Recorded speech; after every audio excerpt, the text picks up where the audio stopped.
guys, pumunta kami dito sa cafe na may hole-in-the-wall concept.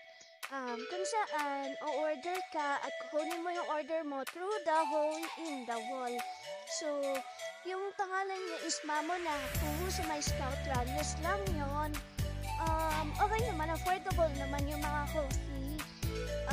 Pero para lang sa akin, hindi medyo catchy yung taste niya. Hindi ganun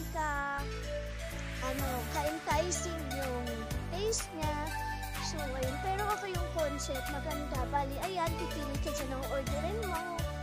Ibigay mo dun sa tao sa loob ng butas. And then, bibigyan ka niya ng number.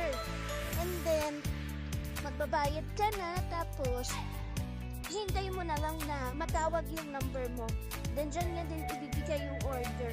Ayun, so, piniprepare nila yung coffee. Inaabot nila. Ayun na. So, yun lang. Bye! See ya!